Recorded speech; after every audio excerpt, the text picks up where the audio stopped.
പത്തനംതിട്ട കോഴഞ്ചേരിയിൽ മുഖ്യമന്ത്രി വിളിച്ച അവലോകന യോഗം കോന്നി എംഎൽഎ കെ.യു. ജനീഷ് കുമാറിനെ അറിയിച്ചില്ലെന്ന് പരാതി. മഴക്കെടുതിയുണ്ടായ കോന്നി മണ്ഡലം മുഖ്യമന്ത്രി സന്ദർശിച്ചില്ലെന്നും പരാതിയിൽ പറയുന്നു. കെ.യു. ജനീഷ് കുമാർ നാളെ വാർത്താ സമ്മേളനം വിളിച്ചിട്ടുണ്ട്. പ്രവീൺ പുരുഷോത്തമൻ കൂടുതൽ വിവരങ്ങൾ നൽകും. പ്രവീൺ, എന്താണ് സിപിഎമ്മിന്റെ പരാതി? ഈ വിഷയത്തിൽ കോൺഗ്രസ് പ്രതികരിക്കുന്നുണ്ടോ? ആര്യ, മുഖ്യമന്ത്രി വി.ഡി. സതീശൻ ഇന്ന് പത്തനംതിട്ട ജില്ലയിൽ എത്തിയിരുന്നു. അദ്ദേഹം 3 നിയമസഭാ മണ്ഡലങ്ങളിൽ പ്രളയബാധിതരായിട്ടുള്ള ആളുകളെ കണ്ടു. ദുരിതാശ്വാസ ക്യാമ്പുകളിലേക്ക് മുഖ്യമന്ത്രി എത്തിയിരുന്നു.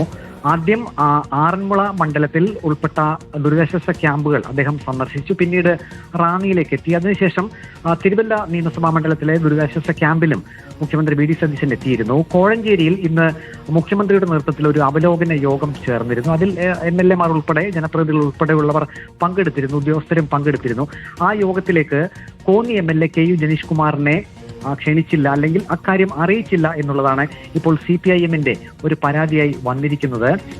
കോന്നി നിയമസഭാ മണ്ഡലത്തിൽ പ്രളയക്കെടുതി ഉണ്ടായിരുന്നു. അവിടെ മണ്ണിടിച്ചിൽ സംഭവിച്ചിരുന്നു, നാശങ്ങൾ സംഭവിച്ചിരുന്നു. അപ്പോൾ അങ്ങനെ ഒരു സാഹചര്യത്തിൽ പ്രളയക്കെടുതി ഉണ്ടായിട്ടും പത്തനംതിട്ട ജില്ലയിലെ കോന്നി നിയമസഭാ മണ്ഡലത്തിലേക്ക് മുഖ്യമന്ത്രി വി.ഡി. സതീശൻ എത്തിയില്ല എന്നുള്ളതാണ് ഇപ്പോൾ CPM-ന്റെ ഒരു പരാതി. ഈ വിഷയത്തിൽ നാളെ കോന്നി എംഎൽഎ കെ.യു. ജനീഷ് കുമാർ ഒരു വാർത്താ സമ്മേളനവും വിളിച്ചിട്ടുണ്ട്. ആര്യ. ഓക്കെ, പ്രവീൺ പുരുഷോത്തമനാണ് കൂടുതൽ വിവരങ്ങൾ നൽകിയത്. നാളെ നടക്കുന്ന വാർത്താ സമ്മേളനത്തിൽ കോന്നി എംഎൽഎ ഈ വിഷയത്തിൽ കൂടുതൽ പ്രതികരിക്കും.